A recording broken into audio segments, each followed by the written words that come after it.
Hi, everyone. My name is Kirk Bachman, and welcome back to The Ultimate Dish. In today's episode, we're speaking with Ron DeSantis, a certified master chef who's as decorated as a five-star general in the culinary world.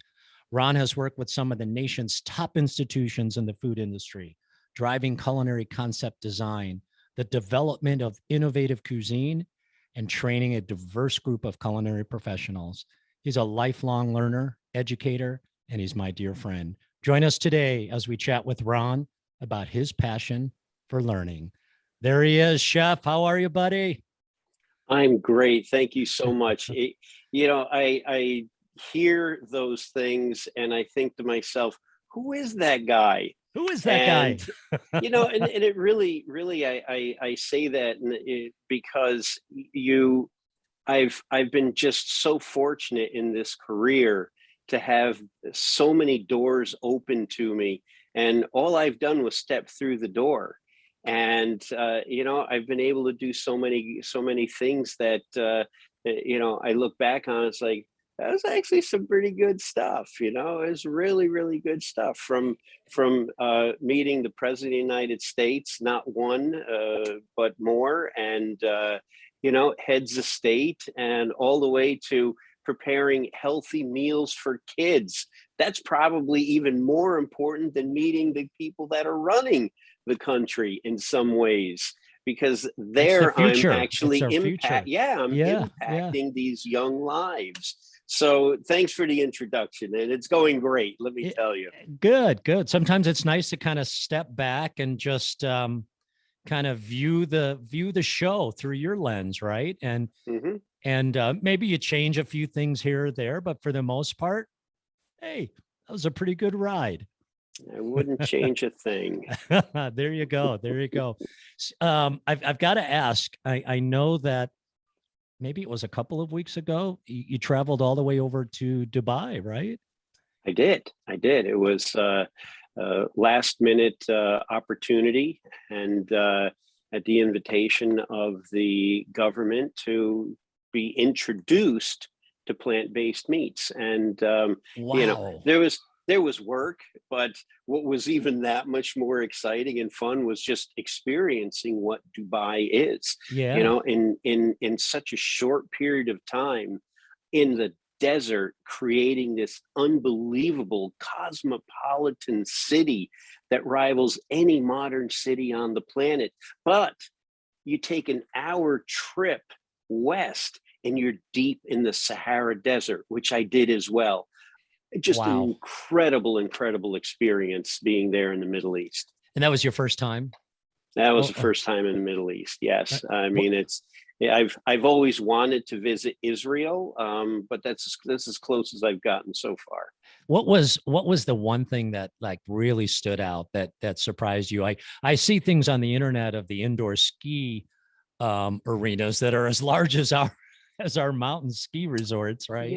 Kirk, that's a great question. Here's the thing that stood out for me: the warmth and the genuine people that are there. I was made welcome like I just can't even imagine, just as this outsider walking in, the diverse group of people that live there and just working together, and, especially in the food business, just making things just fun and exciting and tasty for guests, and just demonstrating great hospitality and fellowship of the table. It wasn't surprising. I didn't really know what to expect, but that's the thing that I came away with. Just the wonderful group of people that are there, and one little story. So we got to this. We were out in the desert. We got to this oasis where we were going to have dinner. So you walk up, and there's a little table there, and they have some dates on there, and they're pouring coffee. And so you get a half a cup of coffee. And what you're explained is, in the culture, if you're given half a cup of coffee, you should stay and relax and just enjoy yourself, because it will be refilled. If you get a full cup of coffee, it's drink it and go. You're on the clock. You're on the clock is the way. Well, because maybe there are other things Sure, that sure. host has to do, and they're limited time, or didn't have enough food, or maybe they don't like you. Here's a full cup of coffee, but it's very civilized to let you know. Here's a full cup of coffee. Enjoy the coffee, but now it's time to go. Half a Subtle, cup but of to the coffee. point. Yeah, and half a cup of coffee. It's just sit down, enjoy, relax, and I mean, I just love. I'm a sucker for those kind of things, but I really think that it's a display of hospitality and certain elements of culture that were so valuable for me to experience there. That's wonderful. What a great story. What was the reception of plant-based cooking well received? So here's the thing: because it's a cosmopolitan city, you have people from all over the world. There are a lot of people looking for meat alternatives, and let me tell you, in the Middle East, they love their kebabs. Yeah, There's yeah, like yeah, yeah. kebabs are king, It's and culture. so Yeah, to yeah. yeah, and to have an option there that would be a plant-based meat, whether it was a lamb kofta or it was some type of chicken or beef satays, that was very, very well received. The other thing about it is, if you can deliver in texture and taste, it's like, just give me good food. It's really what it came down to. Give me some really great Isn't food. that what we all just really want? Good food Exactly. prepared Hmm. well. Yeah. So it's like so many chefs, and I don't know when we first met, but we've been doing this for a while. But like so many chefs, you came from humble beginnings, and you were introduced to cooking. And I'd love for you to just take us on a brief journey of what about that introduction to cooking, and whenever that was in your life, made you decide, or did it take a while to decide to pursue this career of being a Yeah. chef? And then, of course, It's you taking it to the pinnacle and becoming ultimately a master chef. So, Kirk, I had no idea that people cooked for a living. My father was a school teacher. My grandparents had the local grocery store in a little 2,000 person town, and I didn't know that. And when I went to the military, they said you're going to be a cook. I'm like, okay. Here's the thing. Sometimes you just get lucky in life. I ended up at a duty station in San Diego, Marine Corps Recruit Depot, San Diego, and not in the giant food factory that serves 5,000 recruits a day, but in the enlisted for all the Marines that work and live there, serving them. And the cooks in there loved what they were doing, and I got so lucky because they just like, come on, you're doing this with us, They embraced you. and Yeah, yeah. they show you what you're doing, and they opened my eyes to, this is a really cool thing. And then I realized I have a natural aptitude for it, and it took me a long time to be able to say that for myself, that I have a natural aptitude for it, because it sounds bombastic and boasting, but I just know how to do it. I don't have to try hard. I do try hard, but it comes naturally, and I'm very, very fortunate at that. And after the service, I went to the Culinary Institute of America, got my degree there. Most of the chefs, instructors, a lot of them were European, so I figured you had to go to Europe to learn to cook. So I did. Spent 5 years in Germany. And why Germany? Because they were offering working visas. That was literally the Sure. reason. Spent 5 years there, came back, worked, and eventually got a teaching position at the CIA. Was fortunate to hold to teach for at least, it'll be 11, 12 years. Had some administrative posts, associate dean, director of CIA consulting, and had a great 25-year career.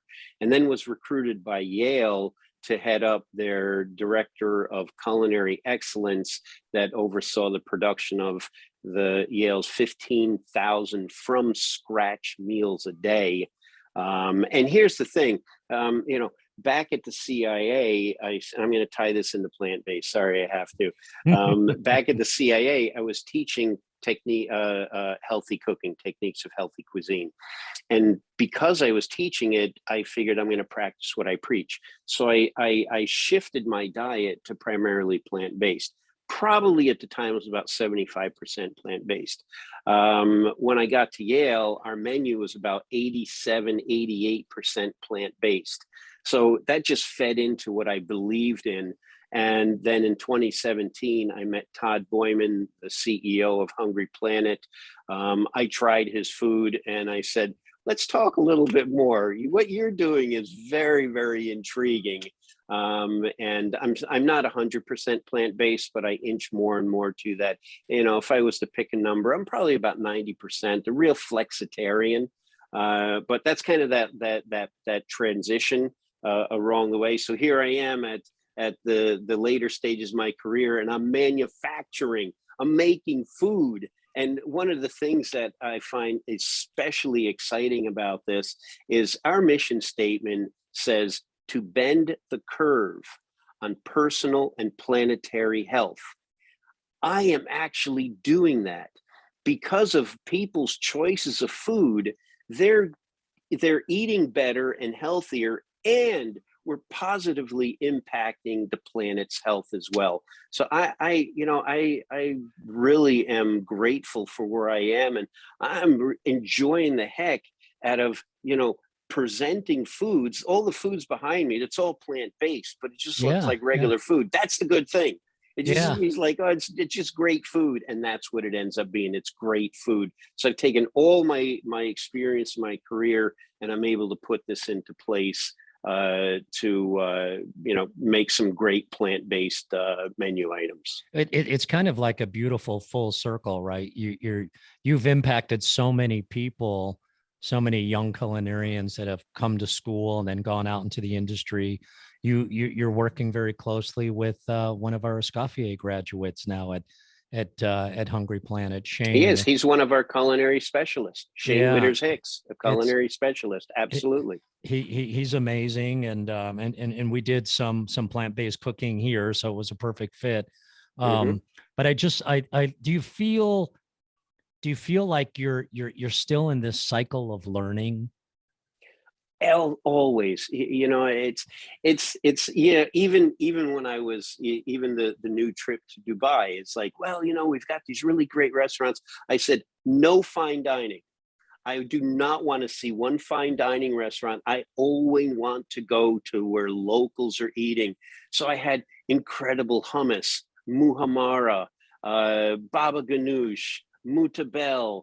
I mean, I had these, and these, every time you got breads from them, they were just baked, these little light, fluffy, pita-like pockets that were dropped on the table. Just beautiful. I'm telling you, absolutely fabulous thing. So yeah, always learning, and this is one of the things that I think the most chefs realize that, as long as you do our craft, you can always get it better. You can always learn something else about it. You can always just find ways to say, what if I do this now? Because I've been doing it so long, it works. So let me tweak it a little bit. So it's always learning, and it's learning about food itself. It's about, applying heat. It's all about time and temperature, man. Let me tell you.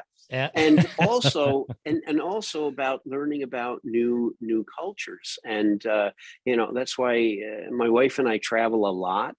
And we just love experiencing cultures and people, because it always brings us back to food. And that's one of the things. You guys were here in Colorado not too long ago. That's right. Yeah, we were. So. And let me tell you, we took an incredible hike. I think the peak ended up at 12,600 feet, because I'm not the youngest guy in the room. So that was a good one for me. And on the way down at that little tiny village of Twin Lakes, there was this little food truck there. I can't remember what they're called, but where you take the potatoes and you spin them and they come out this big long thing? Yeah, sure. They were frying those babies, and people were lined up. I don't know where they came from. And we're eating these potatoes with their dip and stuff. And this is good stuff. This is absolutely amazing experience out in the middle of the Rockies at 10,000 feet, right? Because exactly. when you're at Twin Lakes, was What mountain did you climb there? Did you go up? Which one was 12.6? Was that Yale? We Ironically, no, we were in between all of the the collegiate peaks. We went okay, up to Ptarmigan Lake, got it. Okay, and Ptarmigan Lake sits up there. I'm pretty sure it's just around 12.6. yeah, And yeah. then we went to Cottonwood Pass and did another 700 feet to the top of that thing too. It's a beautiful, and Cottonwood Pass is paved now. For so many years, it wasn't paved. Oh, really? I Imagine got the lucky. you did, yeah. Imagine the dust storm up there Oh my. at 12,000 feet. You know, So where I'm going with that is, even you say even Colorado, and so here you go out there, and you're in the middle, really out in kind of the wilderness, and there's people just loving what they're doing. They've got this little wagon. They're making really great little burgers. These fun potatoes. You're sitting outside, and and they're it's finding an just audience that wants them. Yeah, it's a yeah. great experience. This is what it is. It doesn't have to be a 3 Michelin star restaurant to have a fun experience.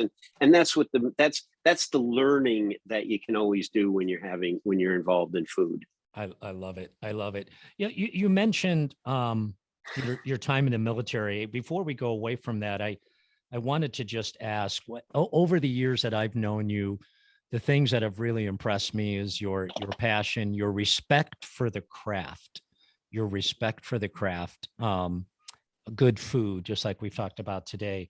Did serving in the military shape some of that sort of discipline, that approach to cooking in a very respectful way?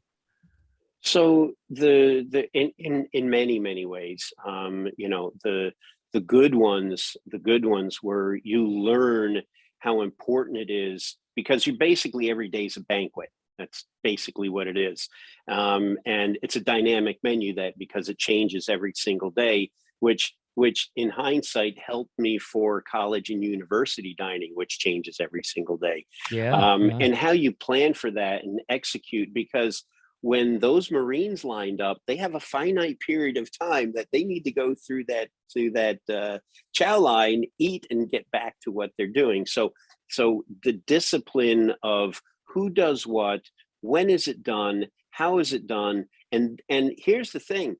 People always, in the old days, used to make fun about military cooking, but progressive cooking was always a part of the best dining halls.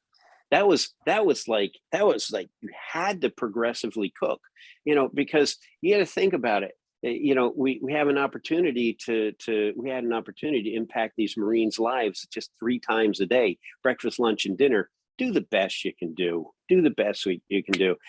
And so me, know-it-all 18-year-old, I started to get a little belligerent to one of the Marines at the breakfast, making No, his you eggs. no. Yeah, and so once I said, "Here, eggs, take them or leave them," he stepped aside. My company commander was standing just like this, right behind him, and when we were done, he's like, "Come over here." And he's like, and no, and I'll keep the language, for mixed crowd here, but basically, who do you think you are? You just ruined that guy's day. Think about it. Yeah. And you know what? That hit me like a ton of bricks, and I never forgot it, and I never ever went down that road again, because this guy simply came in and wanted some eggs, and I was being an idiot about the eggs. Like, so what? I scramble his eggs and hand him some eggs. Say, have a nice day. What's so hard He about was your that? customer. He was your customer. Exactly. Yeah, yeah, And yeah. so I learned the discipline of doing things, and I also learned, very importantly, what it means to be a chef and serving your guests. And you they may not always be right, but you want to make them feel like they're right. They are your guest. Yeah. That's a good lesson. So chef, throughout your career, you've received many awards, including the ACF President's Medallion, for all the contributions that you had to the MasterChef exam. What do these awards, you started to allude to this a little bit at the beginning, but I'm just curious, what do these awards mean to you later in your career? And And did they motivate you then? And do they motivate you today? It's a great story, right? So Kirk, I never did anything with the intent that I might get an award. Mhm. It was my desire to help the project, my desire to help the industry, my desire to participate and be a positive influence in making things better for Give the back. people Yeah. coming after me. Yeah. Yeah, giving back or paying forward, however it's described today. And it was never about getting an award. And getting an award, it's simply the fact that what, somebody paid attention. And you know what, it feels very good. I'll be no mistake about it. If your efforts are recognized, you feel good about that. And what does that do? It interests you, and it inspires me to do more. And so that's where that is right now. And but it was never to get an award. The only thing that I did to get was the certified master chef. Yeah. Yeah. I drove myself on that one, and on that I wanted to prove to me that I could meet the standard, that I could meet this incredibly high standard. That's why I did that. And because I didn't get a promotion out of it, um, but I was in a great place. I was at the CIA. I was just doing incredible things, and it was just a great 25-year career there. But it was for me to prove to me that I could meet the standards of others that are master chefs. Yeah, I love that. I love that. The story you hear, and I'm sure everyone has a different story. We're talking about learning and education. This, oftentimes when you go to an event, it's about learning something. There's an agenda, and here are some of the learning outcomes that we're going to discuss. But I've been told by more than one master chef who's completed the exam that exam is not something that you go to learn. You have to know your craft when you show up for those 8 days. Um, if there's some learning that takes place, great, but you're not there to learn. You have to demonstrate No. what you know. Is that pretty accurate? And it's exactly that. The idea, the notion behind it, in my view of this, is you go to demonstrate mastery of a craft. Hmm. You don't go to check boxes. If you Got say, it. well, Yeah. I studied that, and I studied that, and I studied that. You know what? I've seen too many people that really can check boxes, but they haven't mastered the craft. And it's hard to it's hard to really define what does that mean. Okay, you got to really cook really well. I get that. Everybody goes like, at the same time, you need to know some background about the history of the dishes. You need to understand where things come from. You need to be able to talk to your potential peers about what you did, why you did it, how you did it, without being cocky. Sure, sure. And the cost control piece of it is important too, right? All of that is, and how Yeah. you interact with your apprentice is important. Oh, And sure. knowing the nutritional profile of the foods are important. And if somebody gives you some frozen oxtails, what are you going to do and have it ready in about 3.5 to 4 hours?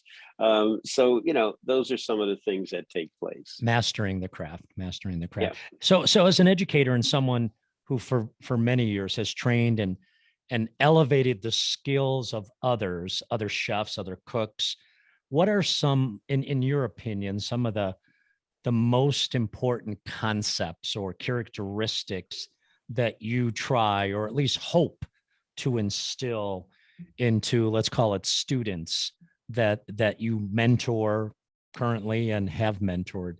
What are the things, the takeaways that you're looking to provide? So that's a very, very good question. You definitely want to provide and help them to understand the technical aspect of what we're doing. Sure, sure. So as much of the science that they can understand it, and help them through going applying all of those types of applying the technology around it. Then the other part is, what can I do to inspire them? Here's the thing. I'm not always convinced you can motivate people, because in some ways motivation is kind of like built in, From but within. you can inspire them. You can get that spark to inspire them that gets that motivation fired up. So what do you do to inspire them? What types of things? And it's going to be different for a lot of people. So you got a class of 20 people. You can't. It's going to be hard to tailor to everyone. But you demonstrate your bearing. You demonstrate values. You demonstrate commitment to excellence. You demonstrate these things with the hope that will inspire people to say, I get what this is about. And here's the thing, Chef. It doesn't have to be inspire somebody to be a 3 Michelin star chef. Sure. That's for some people. But it's not for everybody. Mm-hmm. And I've done star restaurants, and I enjoy the heck out of it. But you know what? I'm enjoying manufacturing food. I just recently went out and helped and worked on a food truck in a couple cities because we did some plant-based pizza toppings. I had a blast. I bet. On the food truck. I had a blast doing it. When I work with my Navy friends in their dining halls, I enjoy the heck out of that. Because it's like, you guys are lazy, man. Some of them. You guys are lazy. It's like, we're gonna cook progressively. Well, we could put it in the hot box. Well, we're not gonna put it in a hot box, because even if you put it in the hot box, you can't go home. So let's do it right. Let's go progressively. And those are the kinds of things that I think are really valuable when you're working with people. And it doesn't have to be only new culinarians or fresh culinarians. Those types of things, apply them to everybody that you're around anytime, because you can get stale at some things, and you just need one person to come in and fire you up, and it's like, you know what, that's exactly right, that's where I'm going to be. And sometimes it kicks you in the behind years later. You know what? Chef Ron DeSantis told me that 6 years ago. I should have paid attention, right? Let's talk a little bit passion, maybe get a little emotional. Finding one's passion. Our family too, I would say, over the last 2 or 3 years has become, let's say, 80-20. As our good friend Chad Sarno always says, just eat more vegetables more often, right? So I'd say 80-20. And our family's drive, and my children's drive, and my own drive, and yours as well, is to just live a fulfilled life, right? Just do the best we can. And sometimes we need some help walking down that path, right? But then all of a sudden, we sort of know that we're in the right place. My second oldest daughter, Kirsten, is a physical therapist, and it's just so great to talk to her, because she knows she's found her calling. Wasn't always easy. School was hard, but she's found her calling, even through the pandemic, taking care of people, helping them. That's Mm-hmm. what she was meant to do, right? How and I love this and pour the emotion into it, but how did you know that you had found your place? The military, CIA, great teaching for a quarter of a decade. Was there a specific time when you knew, and I'll share my story after you, but when did you know that you had found your place? I'm a late bloomer on a lot of things. I'm a late bloomer. That's okay. On a lot. Better late than never. And I was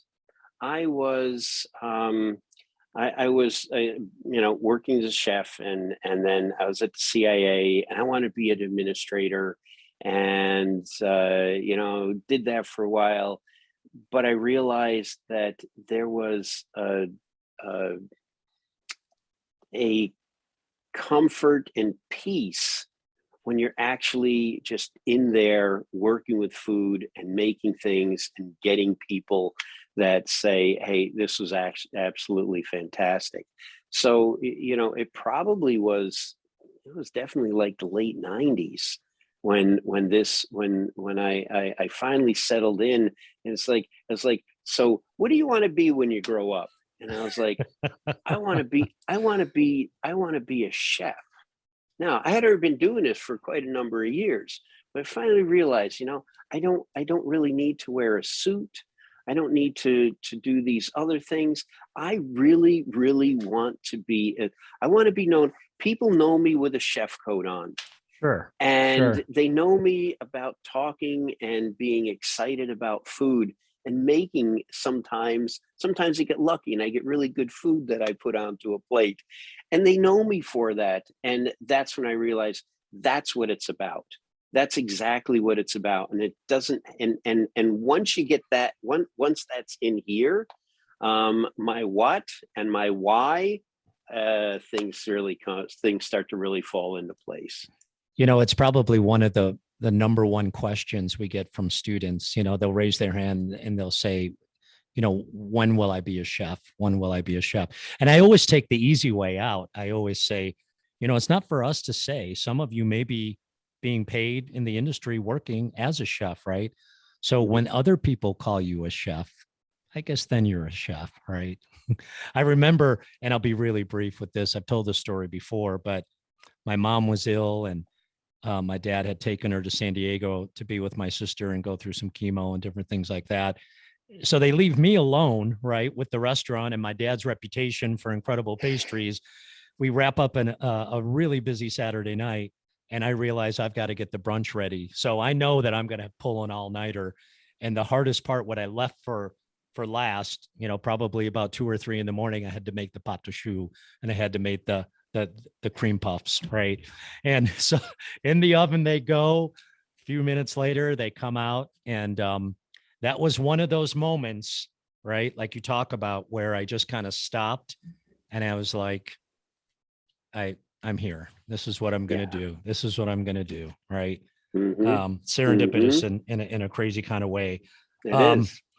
I've got to ask, and I apologize. I could just talk for hours to you, and I really enjoy it, but I really want to talk a minute about some of these prestigious organizations and institutions that you've worked with. You've mentioned a couple: Yale, Culinary Institute of America. You've worked, and I'm going to miss some, but you've worked with brands, big brands: Coca-Cola, Hormel, Duncan Hines, Hungry Planet. What's it like to wait?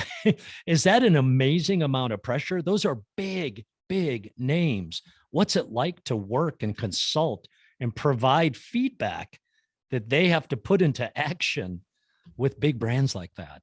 I never thought of it that way, but when you put it like that, it is. Yeah. Um, and here's the thing. Here's the thing that I've always reminded companies. You have to. I've said this too many times. Don't forget you're a food company, because you know what, it's all about. So we got to do this, and we've got to have thought leadership, and we've got to have shareholders, and it's like, yeah, but you're making food. Don't forget. And Don't for forget me, that. Yeah. I always try to bake it back to something that everybody can galvanize around. And sometimes and when I consult with companies, you know what, I figure you're really paying me to be straightforward with you. Otherwise you're wasting your money, and my reputation isn't worth anything. So I'm going to tell you the stuff that other people aren't going to tell you. And I'll be diplomatic about it. I'm not, I'm not foolish about those things. But I'm going to be straightforward with CEOs and presidents, and culinary teams. And what when you get to that, you see this like, what do you mean? And then you say, well, here it is.